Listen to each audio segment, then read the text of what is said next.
The hallway was bright like daytime, even though it was close to midnight.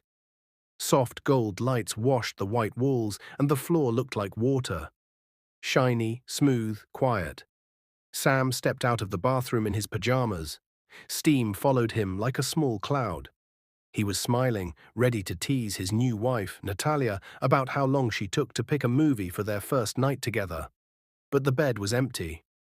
"Natalia," he called. No answer. Sam picked up the neatly folded robe on the chair, tied it around his waist, and opened the door to the hallway. What he saw froze his breath. Just a few steps away, near the tall window with the long cream curtains, Natalia stood with David, the head security guard Sam trusted with his life. David's right hand pressed on Natalia's side under her silk robe. Natalia leaned into him, eyes closed, her fingers gripping his shoulder. David bent his head close to her neck. It was not a friendly hug. It was not a quick help. It was not a joke. Sam's heart stumbled. He stepped back into the shadow, swallowed hard, and pulled out his phone with shaking hands. He tapped the camera, hit record, and held the phone close to the small gap of the half-closed door. The red dot blinked, counting seconds. Natalia whispered something. David nodded. His hand did not move away. Sam felt heat rise to his face. He stopped breathing. He kept recording. He had to know. He had to be sure. Then David's head started to turn, toward the door, toward Sam. Earlier that morning, Abuja woke to music. The city felt brighter. People were talking about one wedding, Sam and Natalia. Sam was the CEO of a billion-dollar tech company that built smart systems for banks and hospitals. He was young, calm, careful, and loved to stay private. He did not chase the camera, but the camera always found him. Still, he had kept one part of his life quiet, his love for Natalia. They met in a hospital lobby a year before, when Sam was visiting a friend and Natalia was leaving with flowers for a sick neighbor. She almost bumped into him. He caught the flowers before they hit the floor. She laughed. He apologized. It was simple and warm. From that moment, everything felt easy. Calls, jokes, late-night food, prayer, simple walks without security when they could, and a small promise to always be honest. David entered Sam's life long before that day. He had served 3 years in Sam's security team and rose to head guard because he was steady and brave. He had blocked a threat once at a fundraiser, and Sam never forgot it. David called Sam Sir, but Sam sometimes called him brother when they were alone. In Sam's house, trust was like air, there and taken for granted. The wedding was a river of joy. Guests were dressed in gold and white. The hall glowed with soft lights and fresh flowers. The priest spoke about faith and patience. Natalia walked down the aisle like sunrise, soft smile, bright eyes, slow steps, a gentle nod to her mother. Sam's mother wiped a tear and squeezed his hand. Everyone clapped when Sam and Natalia said, "I do." Cameras flashed like stars, but small things also happened, things easy to miss. At the reception, David stood near the back, talking into his earpiece, watching the doors, counting faces as guards do. Natalia walked past, and for 1 second her eyes met his. It was quick, like a bird flying across the sky. David looked away. Natalia's smile flickered, then returned. Sam didn't see it. He was greeting family, thanking staff, hugging old friends who came from Lagos and Port Harcourt. Later, when the couple cut the cake, Natalia's hands were steady, but her laugh was a little too loud. When Sam whispered, "Are you okay?" she said, "I'm perfect." She kissed his cheek and held his arm tighter. The convoy drove them to Sam's private residence, a quiet mansion with tall palms and guards at the gate. Abuja night air felt soft. The moon hung low like a silver bowl. Fireworks cracked behind them as they waved goodbye to cheering friends. Inside, everything was ready. Fresh sheets, a bowl of strawberries, soft music, and the smell of new candles. Sam's chest felt light. He hugged Natalia at the door, lifted her off her feet, and she laughed again. This time a little too sharp, a little too fast. "Let me shower first," Sam said, kissing her forehead. 5 minutes. Don't miss me." "Go," Natalia said, touching his chin. "I'll pick a movie. Something sweet." He walked into the bathroom, mind full of new life, new days, a family, peace. Water washed over his head. He closed his eyes and thanked God for joy. When he stepped out, the room was quiet. The TV was on the home screen. The movie list was still untouched. The bed was neat. "Natalia?" he called again. Silence. He checked the wardrobe, the small sitting room, the kitchen corner. Nothing. He looked at the door. It was not fully closed. A strip of light cut across the floor. He moved. Sam opened the door a little more and peeked into the hallway. He heard a soft sound first, a breath, a whisper. Then he saw them. Natalia. David. Too close. Sam wanted to blink the picture away. His chest felt tight. Heat climbed his neck. A small voice inside him started counting reasons. Maybe she fell and he caught her. Maybe she was dizzy. Maybe he was moving her away from the window, but Sam was a careful man. Care saved his life many times in business and in the world outside. Care told him to look twice, to measure before he moved. So he did. He stepped back into the dark of the doorway and lifted his phone. His finger shook. He pressed record anyway. The little clock started. 00001, 0002, 0003. David's hand slid a little. Natalia bit her lip. She reached for his shoulder. The silk of her robe opened a little more at the side. Sam's jaw clenched so hard his teeth hurt. He wanted to shout. He wanted to throw the door open, grab David and ask one loud question. Why? But another voice, even slower, even colder, said, "Proof." Sam's hand steadied. A soft knock sounded at the far end of the hallway, another guard changing post. David paused, straightened a little, but did not step away. Natalia looked over his shoulder, then back at him, like someone trying to hold on to something that was already falling. She whispered, "We don't have time." Sam's stomach turned. The video clock read EO 0.28. He stepped forward, just one step, and the door hinge sighed. David's head moved. His eyes drifted toward the doorway's shadow. Sam froze. David kept turning. His eyes met the dark where Sam stood. For a heartbeat, everything stopped. The air, the music from the distant living room, the ticking of the hallway clock. Then David's face changed. Surprise, then fear. His hand dropped from Natalia's side. Natalia followed his eyes and saw Sam's shape in the doorway. Her mouth opened. "Sam!" Sam pushed the door wide. The bright hallway light washed over his face. The phone camera kept rolling, the red dot still blinking. "What are you doing?" Sam's voice was calm, but it carried a wall of ice. Natalia blinked fast, grabbed the edge of her robe. There was a scorpion," she said quickly, pointing to her side. "It stung me. David was he was pressing the spot to stop the pain. I couldn't shout because I didn't want to scare anyone. I was about to come and tell you." "I swear." David stepped back, hands up like a man near a fire. "Sir," he said, voice shaking, "I was only helping, sir." Sam looked at Natalia's skin. No mark, no bump, no redness. Nothing. The red recording dot blinked. 00.46. His throat felt dry. He swallowed. "A scorpion," he repeated softly. Natalia nodded too fast. "Yes, it ran under the curtain. I panicked." Sam didn't take his eyes off her. He lifted the phone a little so they could see the screen. The small video played back in silence. The two figures in the bright hallway, too close, too familiar. Nothing about fear, nothing about panic, nothing about a scorpion. Natalia stared. Her lips trembled, then pressed into a thin line.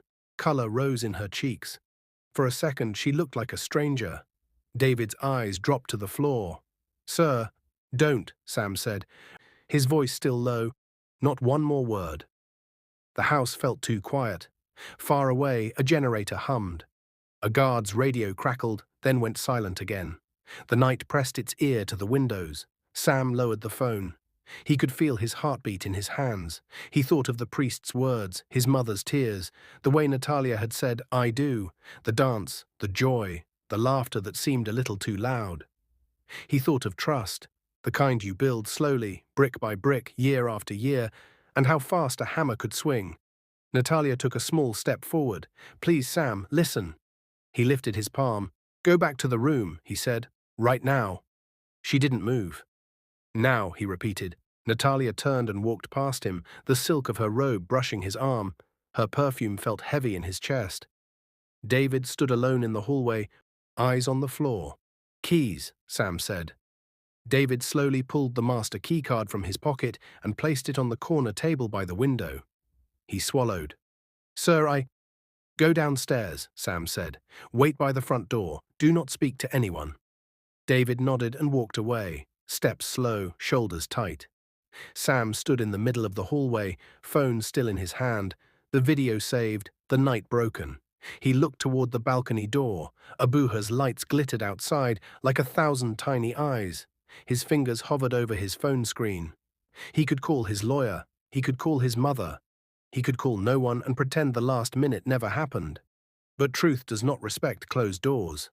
Sam tapped to contact. The phone rang once, twice. A calm voice answered, "Police emergency. What is your situation?" Sam opened his mouth to speak. The phone felt heavy in Sam's hand as he stood on the quiet balcony overlooking the city. Abuja's lights flickered in the distance, small and peaceful, as if the world did not know his life had just cracked open. The cold night air brushed his skin, but his chest burned. "Hello?" the officer on call repeated. Sam swallowed. "I need an urgent response team at my residence." "What type of emergency, sir?" Sam looked through the glass door, back into the hallway where everything fell apart. "Breach of trust and violation of privacy by a member of my security team," he said, voice steady but tight. "Bring 2 officers. Keep the team small, no noise." "Yes, sir. Drop your address." Sam gave the details, calm, controlled, the way he handled business crises. When he ended the call, he closed his eyes. The silence inside him was louder than anything he had ever heard. He stayed on the balcony for almost 10 minutes, letting the cold keep him steady. When he finally walked back inside, Natalia was standing by the bed, arms folded, anger burning under her skin. "Sam," she said sharply, "what is all this? Why did you embarrass me like that in the hallway?" Sam didn't stop walking. "You're my wife," he said quietly. "You should be asking yourself that." "You're acting insecure," she snapped, "because I let someone help me." "What kind of husband calls the police because his wife needed help?" Sam paused, faced her fully. A husband who watched his wife hold another man the way a wife should hold only her husband.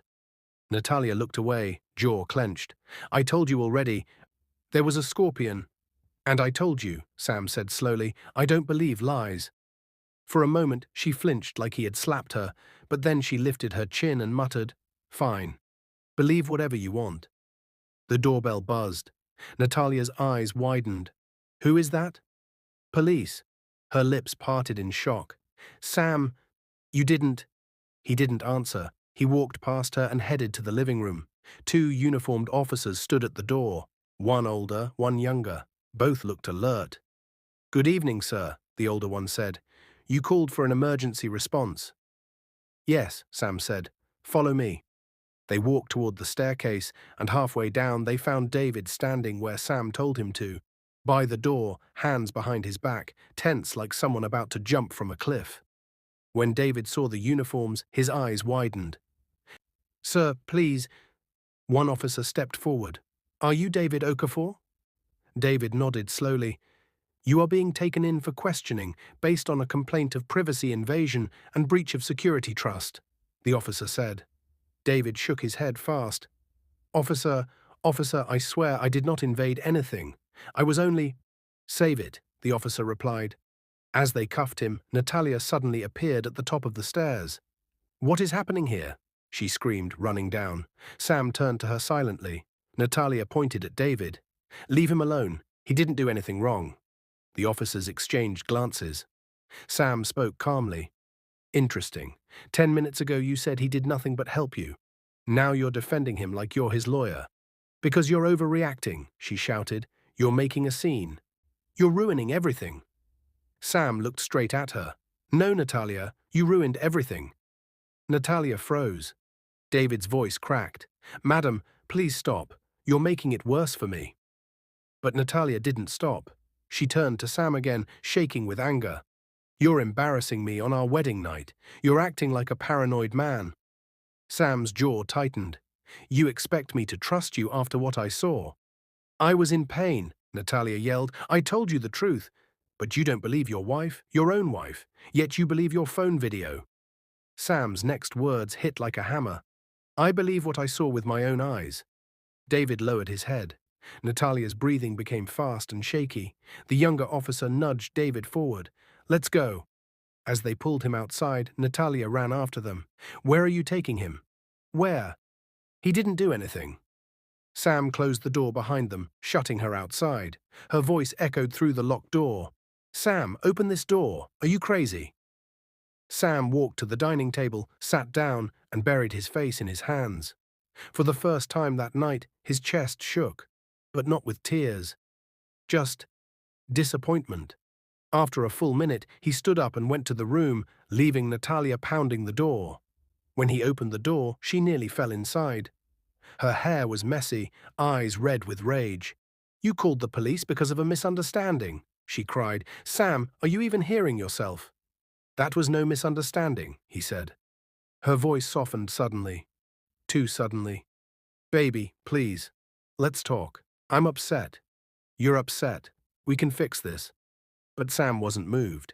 He picked up his phone. Who are you calling? She asked. My lawyer. Natalia's face drained. Sam, no. But he was already dialing. 30 minutes later, Barrister Edward Johnson walked into the living room with 2 documents in his hand. He was a calm, sharp man, the type who never wasted words. Natalia stood near the stairs, arms crossed tight. Edward glanced between them. Sir, do you want to explain before I proceed? Sam nodded once. Natalia, he said, I'm filing for divorce. She gasped. Her hand flew to her mouth. Divorce? Sam, no, you can't be serious. Today is our wedding night. Sam said nothing. Edward stepped forward and held out the papers. Madam, these are the documents. You may read them. Natalia didn't take them. She stared at Sam, shaking. You're throwing away your marriage over one mistake. One small misunderstanding? Sam's voice cut clean. A mistake is knocking over a cup. What you did was a choice. Tears filled her eyes. Sam, please, I didn't mean… It wasn't like that. I love… He raised a remote and pressed a button. The big living room TV lit up. The video began to play. The hallway. David's hand. Natalia leaning into him, her eyes closed. The room went dead silent. Natalia fell to her knees. Sam, please turn it off. Please. He didn't. She covered her face. I'm sorry, I was stupid. Please forgive me. Don't do this. Please don't shame me outside. Sam turned off the TV. You shamed yourself, he said. His voice did not shake. Natalia sobbed quietly on the floor. Sam walked toward the stairs. Get your bags, he said. You're leaving tonight. Natalia lifted her head slowly, eyes wide with fear. Sam, where will I go? Everyone will laugh at me. Please, please no. But Sam walked past her. Pack your things. 15 minutes later, the gate shut loudly behind her. Natalia stood outside with her luggage, the night cold against her skin. The compound lights made her shadow stretch across the street. The security team stood far away, pretending not to look at her. Inside the house, Sam stood by the window but did not watch her leave. He simply closed the curtains and dropped his wedding ring on the table. His phone buzzed, a message from the police station. David Okafor has been booked and placed in a holding cell. Sam typed one short reply. Keep him there till morning. I will come. He put the phone down, walked to the living room and turned off all the lights. The house was quiet. Too quiet. The sun rose over Abuja like nothing had happened. Soft golden light crawled across Sam's mansion, but inside everything felt cold and heavy. Sam did not sleep. He sat in the living room armchair with the curtains half open, staring at the wall. His wedding suit hung on a chair. His phone lay face down on the table. His ring sat beside it like a reminder of the night that cut him open. Every word Natalia said replayed in his head. You're insecure. It was a misunderstanding. Please don't shame me. But the picture in his mind never changed. It was still that hallway, that leaning, that touch. Sam finally exhaled and stood up. His whole body felt stiff. He picked up his keys and the sack letter he printed earlier. Then he walked outside to his car. The mansion compound was quiet except for 2 guards standing by the gate. They kept their heads down, pretending not to notice the tension written all over his face.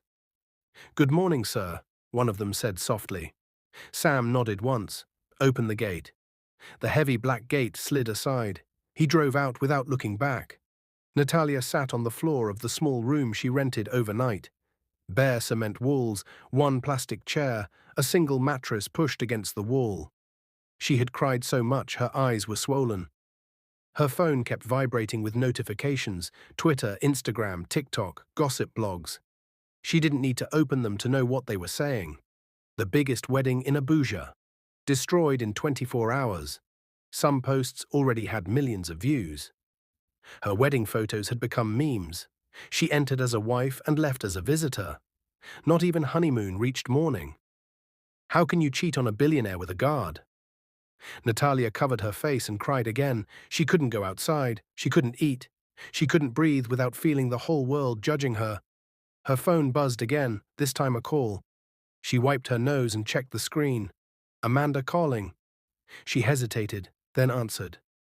"Nat?" Amanda's voice was soft but shocked. "I just saw everything online. Oh my God." "What did you do?" Natalia sobbed. "Mandy, I don't know. I don't know why I did it." "Yes, you do," Amanda said gently. "You made a mistake, a terrible one. But you need to breathe." "Where are you?" "A small lodge at Mabuchi," Natalia whispered. "I can't go out. People are taking pictures from the window."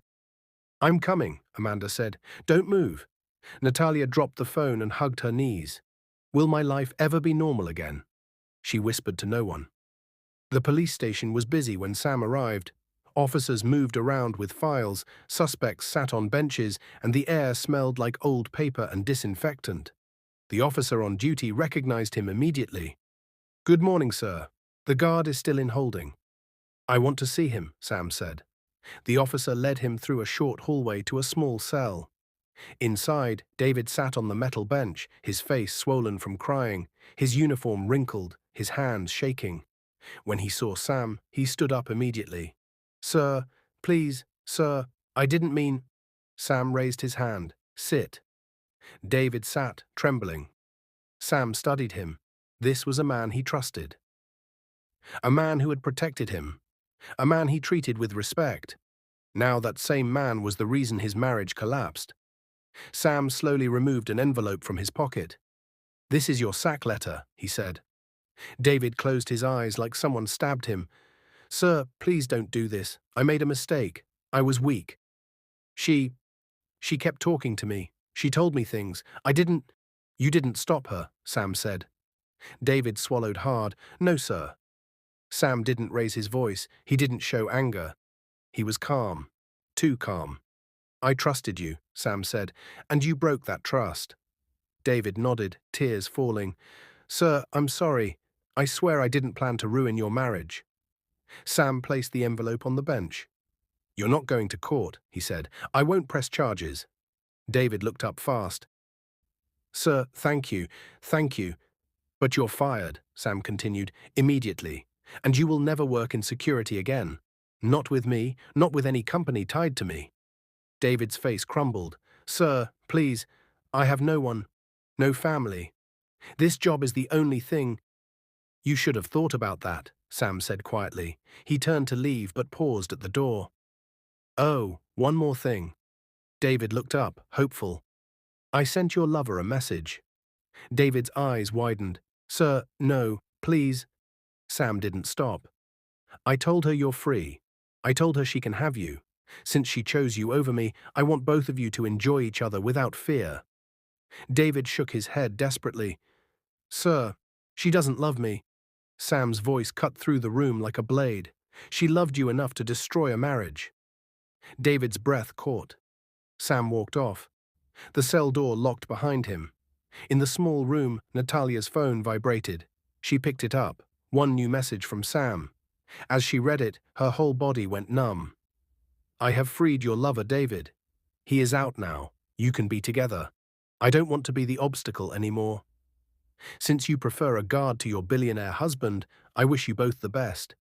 This is to protect myself, because David was always close to me. And a man who can steal moments with my wife could also steal my life. Enjoy the freedom you both wanted. A long, shaky breath left her body. No, no, no, no. Tears ran down her cheeks again. She dropped the phone and covered her face. That man, she whispered, he hates me now. He truly hates me. A soft knock sounded at the door. Natalia looked up. Nat? Amanda called. Open the door. Natalia crawled to it and pulled it open. Amanda stepped inside, took one look at her and pulled her into a tight hug. Oh, Nat, she whispered. What did you do to yourself? Natalia cried into her shoulder. Everyone is laughing at me, Mandy. They're calling me names. I can't walk outside. I can't breathe. My life is finished. Amanda held her tighter. No, you made a mistake, a big one, but you're still alive. And you're not alone. Natalia sobbed louder. But will anything ever be normal again? Will people ever stop pointing at me? Will I ever walk outside without shame? Amanda didn't answer. The truth was too heavy. Instead, she stroked Natalia's hair and whispered, I'm here. I won't leave you. Natalia cried until her voice broke, and even then, the pain didn't stop. The next morning arrived like a storm hiding behind sunlight. Abuja was bright, but the internet was darker than ever. The hashtag, Shaka one day. Marriage was everywhere. Every gossip blog, every news page, every social media platform, every group chat. The world had found a new story, one too juicy, too shocking, too unbelievable to ignore. The billionaire who divorced his wife within 24 hours. Wedding of the year turned disaster of the decade. Bride caught with security guard.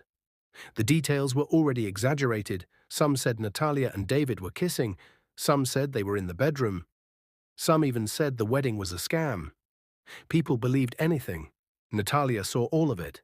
Her hands shook as she scrolled. Her chest tightened. Her heart burned. It felt like the walls of the small room were closing in on her. Amanda took the phone from her. Stop reading that, she said softly. You're only hurting yourself. Natalia broke down again. They hate me, Mandy. Everyone hates me. No, they don't hate you. They just don't understand you. Natalia looked up with red eyes. I destroyed my life for nothing. David doesn't want me. Sam doesn't want me. And now the world hates me too. Amanda sighed and hugged her again. Nat, calm down, think. You need to get off social media. You need to breathe. You need to eat. You haven't eaten since last night. Natalia shook her head. I can't eat. I can't think. I can't even close my eyes without seeing Sam's face. She covered her mouth and cried harder. Amanda held her tighter. You will get through this, one step at a time. But deep down, even Amanda wasn't sure how. Meanwhile, in his mansion, Sam sat in the dining room wearing a plain black t-shirt. His mother, Mrs. Adana, sat opposite him. She arrived early that morning when she heard the news. He expected her to scold him or say he acted too fast. But she didn't. She just looked at him with quiet sadness. Sam, she said gently, I know this hurts, and I know you are angry. But how are you holding up? Sam stared into his cup of tea. I don't know, Mum. I feel empty. She nodded slowly. Marriage is not something we break easily. But betrayal, she sighed deeply. Betrayal breaks people in ways nothing else can. Sam clenched his jaw. Mum, you didn't see the video. I didn't need to, she replied. I saw your eyes. Sam looked away. A knock came at the door. One of his senior staff stepped inside. Sir, you may want to check the news. Sam frowned. Why? The staff member hesitated. Your wedding video. The clip. It leaked. Sam's heart stopped for a moment. What clip? Mrs. Adana asked. The hallway footage he recorded, the staff said softly. Someone posted it. Sam shot up from his chair. Who leaked it? We are still trying to trace it, sir. Sam's hands balled into fists. He stormed toward the living room and switched on the big TV. The video played on a major news channel. Silenced, blurred slightly, but clear enough to show the truth. Natalia leaning into David, David's hand on her side, her head tilted back slightly. It was everywhere. Mrs. Adana held her chest. Oh dear Lord. Sam's stomach twisted, not because the world saw it, but because now it was too late to protect anyone, even if he wanted to. His phone buzzed non-stop, calls from partners, directors, investors, relatives. He ignored all of them. Another text popped up. From the head PR consultant. Sir, this footage will ruin Natalia publicly. Shall we put out an official statement? Sam stared at the screen. His hand shook. He typed one short reply. No, leave it. He dropped the phone. He didn't want to save her. He didn't want revenge either. He just wanted peace. But peace had left the building a long time ago. Back in the small room, Natalia knelt on the floor in front of her phone. The video had reached her too. She watched herself, the version of herself she now hated. She watched David's hand. She watched her lean closer. She watched the lie she told Sam, and she broke again, screaming into her hands, slapping the floor, pulling her own hair. No, no, no, no, no. Why did I do that? Why did I throw everything away? Amanda knelt beside her. Natalia, please stop. Natalia cried louder. Mandy, my life is finished. Look at me. Look, my face is on every phone in the country. Every single person knows I cheated on my wedding night. Amanda held her shoulders. You need to breathe. I wasn't thinking, Natalia groaned. I was stupid, and now I can't go back to Sam. I can't even walk outside. She threw her phone against the wall. It cracked. Amanda pulled her into a hug. Nat, it's okay. It's not okay, Natalia cried. How will I live in this country again? Her breaths came out in sharp, painful gasps. Amanda gently cupped her face. Listen to me. You're going to be fine. Natalia shook her head violently. I won't ever be normal again. People will never forget this. Never. Amanda wiped her tears. Then you hold your head high, and you fight back. You rebuild. One day at a time. Natalia fell into her arms, crying without control. Amanda held her and said nothing, because deep down, she also didn't know how Natalia would recover. When David was released from the station, he came out looking broken, shirt rumpled, hair messy, eyes swollen. He looked like a man who lost everything in one night. The other officers whispered, Is that the guard? The one with the billionaire's wife? Ah, that guy's life Don spoil. David ignored them. He walked out of the station and sat on a bench outside, staring at the ground.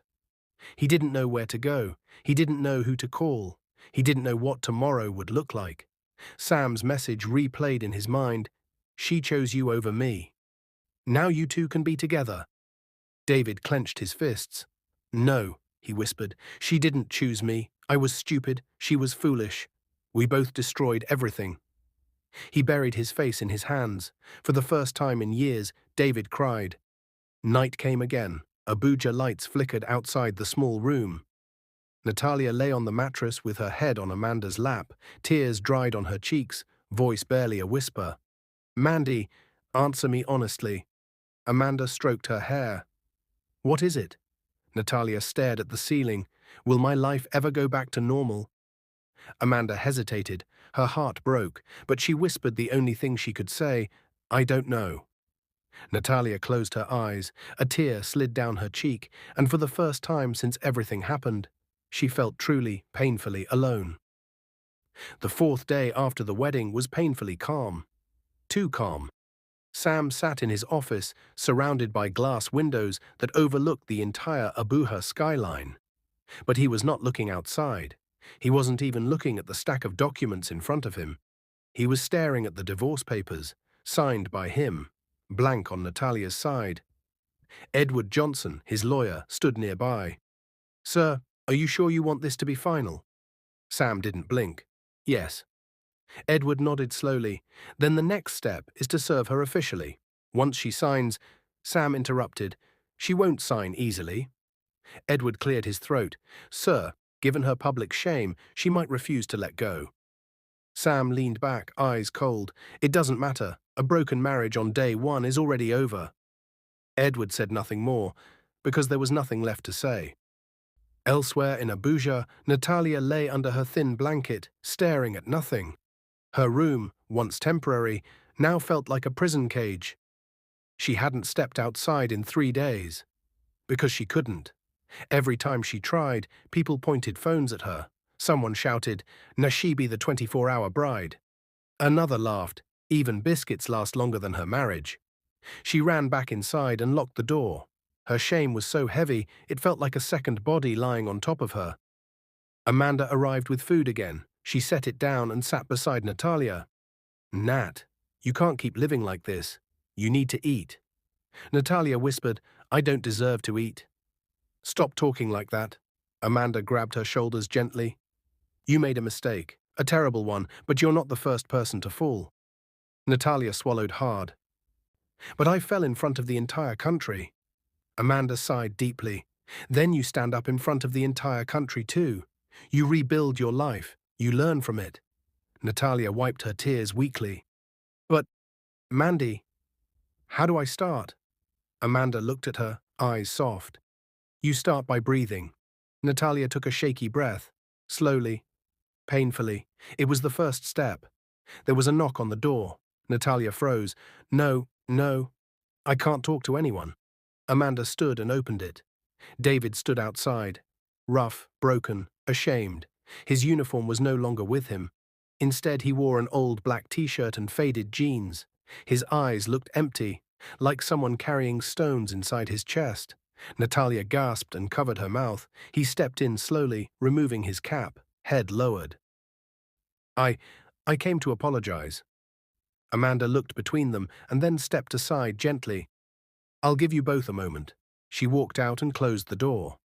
Silence filled the room. David finally spoke, voice cracked. "Natalia, I'm sorry. I'm sorry for everything. I shouldn't have touched you. I shouldn't have played with your marriage. I ruined my job. I ruined your life.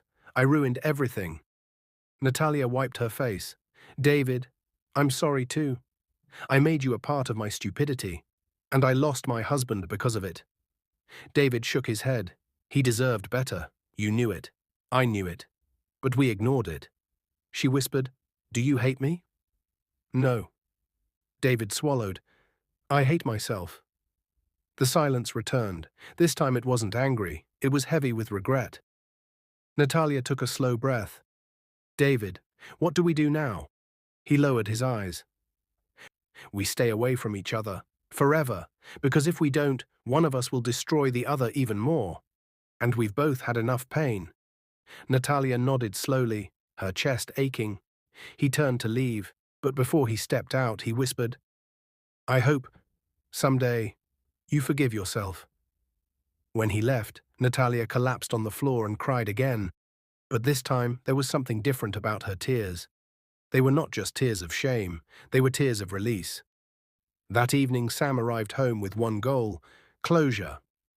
He sat at his desk and sent Natalia one final message. "Your divorce papers will arrive tomorrow. You will sign them. This is the end." He dropped the phone and exhaled deeply, like he had been underwater for days. His mother walked into the room. "Sam, it's time to let go. But it's also time to heal." Sam rubbed his forehead. "I don't know how." She placed a hand on his shoulder. "You heal by moving forward. She made her choice. You made yours. Now choose peace." Sam nodded slowly. He didn't feel peace yet. But he wanted it. The next morning, two legal assistants knocked on Natalia's door with a brown envelope. She opened it with trembling hands. Inside, divorce documents, her name printed clearly, empty spaces waiting for her signature. Tears filled her eyes again. She sank to the floor, clutching the papers to her chest. Amanda knelt beside her. "Nat, you have to sign." Natalia looked lost. "Once I sign this, it's over." Amanda held her hand gently. "Nat, it has been over. These papers just make it official."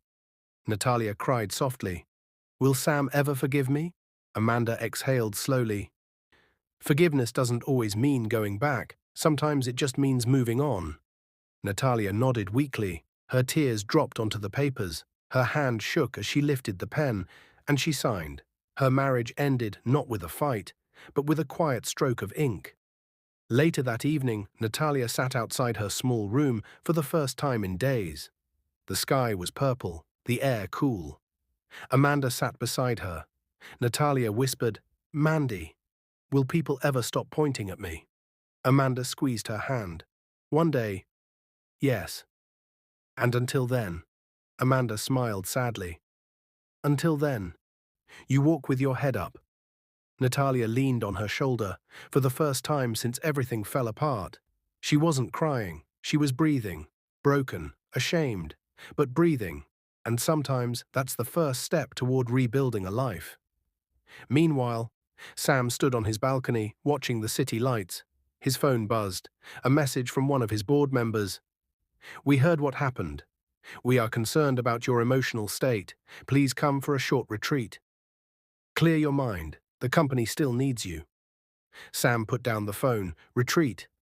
Maybe he needed distance. Maybe he needed silence. Maybe he needed a fresh start.